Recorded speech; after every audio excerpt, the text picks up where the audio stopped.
You can pick out the brachiocephalic vein on this side. The brachiocephalic vein on this side has been broken off. There's the brachiocephalic vein on that side. There's the Y that you can pick out. And then this would be the external jugular vein on that side. And this would be the subclavian vein on that side. You can just see a little bit of stubby part of the subclavian vein. So that would be the subclavian vein. That would be the external jugular vein. That would be the brachiocephalic vein.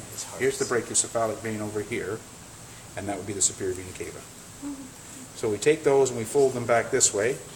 This would be the brachiocephalic artery. So we have 3 branches coming off. Right subclavian, right common carotid, left common carotid, and then all the way down here, the left subclavian. Those are the branches you're looking for. 1, 2, 3, 4. Starting from this going across, off the brachiocephalic, you're going to get right subclavian, right common carotid, left left subclavian as you track that way.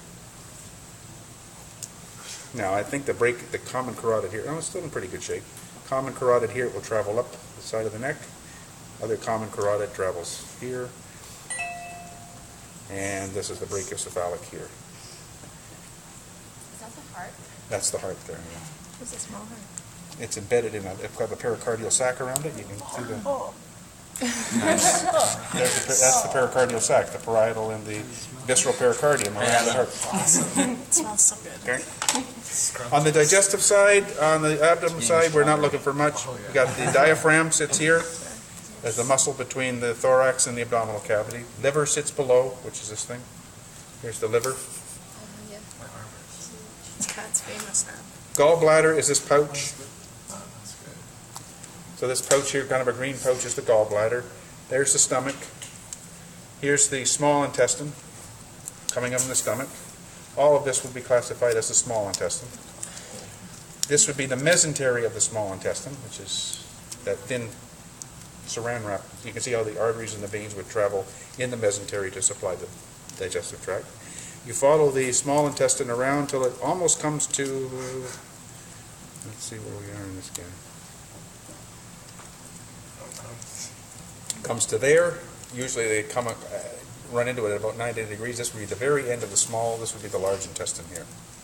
The large intestine is larger in diameter but smaller in length. So that would be the large intestine. And once again, this would be the mesentery. This would be the mesentery of the large intestine here. This would be the mesentery of the small intestine. All this stuff here. Spleen should be, where are you? Should be over here. On the left side? Yep, top left side would be the spleen. There's the spleen there. That structure, there's the spleen on the top left side. Urinary bladder sits here. And let's see what we got here. Kidney sits here. And the tube from the kidney, let's see if we got one here. The tube from the kidney here running into the bladder is the ureter. So that would be the ureter there. There's the ureter. There's the kidney. Sits there. The other kidney is over here, but I won't be able to dig it out. See, what happens is when they pump the blue rubber in, the kidney is a very vascular organ, and I guess the pressure breaks all the veins, and then the rubber just kind of usually leaks out of the kidney. So a lot of the time when you see the kidney, you'll have it all blooped up with blue rubber because of the latex has kind of damaged the kidney. But this one, you can see the kidney here, over here, and then this would be the ureter from the kidney. It's going to take the urine formed by the kidney and dump it into the bladder, which is this thing here. So that's bladder, ureter, kidney, large, small, stomach, spleen, liver, gallbladder, diaphragm. That's the essence of it. Yep. Yay. Okay, knock yourself out. That's all you have?